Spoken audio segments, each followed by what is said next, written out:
10 chapter 1 Surdas के पद। उधो तुम हो अति बड़भागी, अपरस रहत स्नेह तगातै, नाहिन मन अनुरागी। पुरीन पात रहत जल भीतर, तारस देह न दागी। ज्यों जल माँ तेल की गागरी, बूंद न ताको लागी। प्रीति नदी में पाऊँ न भोरियो, दृष्टि न रूप परागी।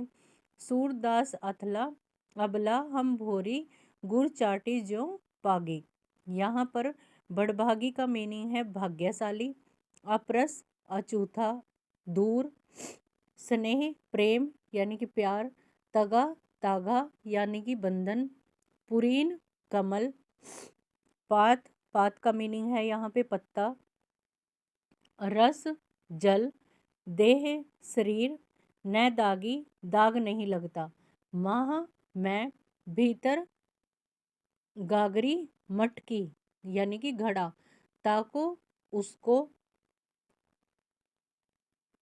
परागी मुग्ध होना यानी कि दूसरे के ऊपर मोहित होना, अबला नारी यानी कि स्त्री, भोरी भोली, गुर गुड़, चाटी चीटियाँ, पागी लिपटना। अब देखिए इसमें क्या कहा गया है। कवि तथा कविता का नाम, यहाँ पर कवि का नाम है सूरदास, कविता का नाम है पद। अब सेकंड क्वेश्चन है हमारा, प्रस्तुत पद के प्रसंग पर प्रकाश डालिए। इसमें अब प्रसंग इसका ऐसे लिखेंगे। प्रस्तुत पद हिंदी की पाठ्य पुस्तक क्षितिज भाग 2 में से लिया गया है। सूरदास द्वारा रचित इस पद में उसका उल्लेख किया गया है। तब श्री कृष्ण मथुरा जाकर वहाँ के राजा बन जाते हैं। वे गोपियों को योग मार्ग की शिक्षा देने के लिए अपने मित्र यानी कि अपने दोस्त उद्धव को वृंदावन भेजते हैं। श्री कृष्ण का योग मार्ग अपनाने का संदेश सुनकर गोपियां बेचैन हो उठ जाती हैं यानी कि चिंतित हो जाती हैं। उनका प्रेम आहत हो उठता है यानी कि उनके प्रेम के ऊपर से विश्वास हो उठता है। वे उद्धव की बात सुनकर उस पर व्यंग्य करती हुई ये शब्द कहती हैं। ये आएगा इसका प्रसंग। अब सेकंड, प्रस्तुत पद की व्याख्या कीजिए। इसकी व्याख्या कैसे करेंगे। यहाँ पर देखिए, गोपियाँ श्री कृष्ण के द्वारा भेजे गए संदेश को सुनकर उद्धव पर व्यंग्य करती हुई कहती हैं, हे उद्धव, तुम बहुत ही सौभाग्यशाली हो यानी कि तुम बहुत ज़्यादा भाग्यशाली हो। तुम सदा ही प्रेम के बंधन से दूर रहे हो। तुमने कभी प्रेम की भावना को समझा ही नहीं। तुम्हारा मन किसी के प्रेम में डूबा ही नहीं। तुम श्री कृष्ण के पास रहकर भी उनके प्रेम के बंधन में नहीं बंधे हो। जिस प्रकार कमल का पत्ता सदा पानी में रहता है परंतु फिर भी उस पर पानी का दाग नहीं लगता, उस पर जल की बूंद नहीं ठहरती, इसी प्रकार तेल की मटकी को पानी में रख दिया जाए तो उस पर भी जल की एक बूंद नहीं ठहरती। अर्थात कमल के पत्ते और तेल की मटकी पर जल का कोई प्रभाव नहीं पड़ता। उसी प्रकार श्री कृष्ण की संगति में रहते हुए भी उनके प्रेम का प्रभाव उद्धव पर नहीं पड़ता। तुमने तो आज तक प्रेम की नदी में अपना पैर तक नहीं डुबोया। तुम्हारी दृष्टि यानी कि तुम्हारे नजरिए से किसी के रूप को देखकर भी उसमें नहीं उलझी, किंतु हम तो भोली अबलाएं हैं जो श्री कृष्ण के रूप सौंदर्य यानी कि उनके सौंदर्य को देखकर उसमें उलझ गई थी, उस पर मोहित हो गई थी। हम श्री कृष्ण के प्रेम में इस प्रकार लिप्त हो गए थे जिस प्रकार चींटियां गुड़ पर चिपट जाती हैं और फिर उससे कभी नहीं छूट सकती। जैसे चींटियां अगर गुड़ में लिपट जाए तो वो उससे बाहर कभी नहीं निकल सकती, फिर तो उनके प्राण ही निकल जाते हैं, वही अपने प्राण त्याग देती हैं। घ पार्ट, अति बड़भागी में निहित व्यंग्य भाव को स्पष्ट कीजिए। यानी कि इसमें क्या बोला गया। अति बड़भागी, गोपियों के द्वारा प्रयोग अति बड़भागी अपने भीतर व्यंग्य भाव समेटे हुए है।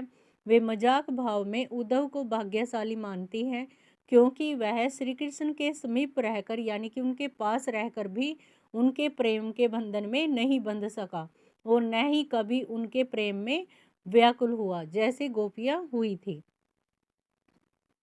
च पाठ, स्नेह तगातै अपरस रहना सौभाग्य है या दुर्भाग्य, स्पष्ट कीजिए। गोपियों ने श्री कृष्ण के प्रति अपना प्रेम व्यक्त किया है। उनके प्रेम की अनन्यता श्री कृष्ण के रूप माधुर्य के प्रति है।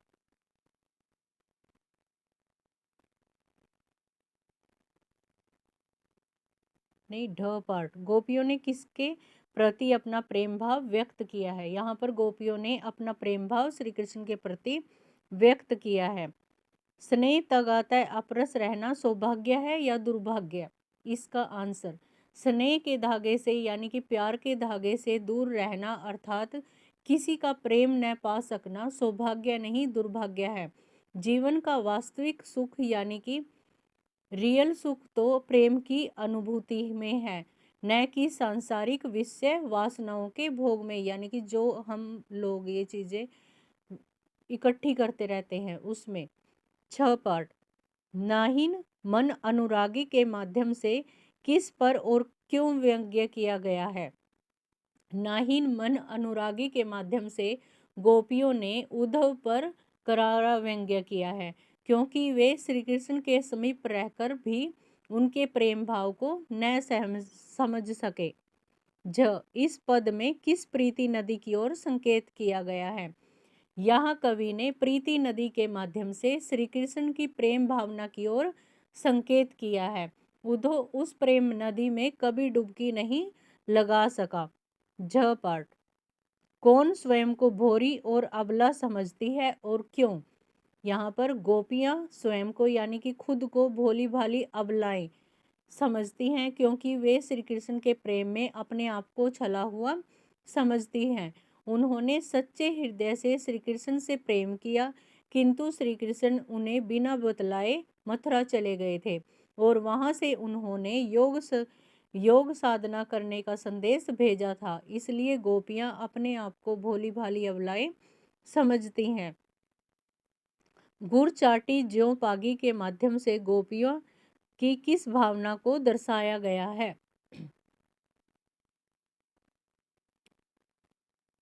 इस पंक्ति के माध्यम से कवि ने गोपियों के श्री कृष्ण के प्रति अनन्य प्रेम यानी कि प्यार और त्याग की भावना को दर्शाया है।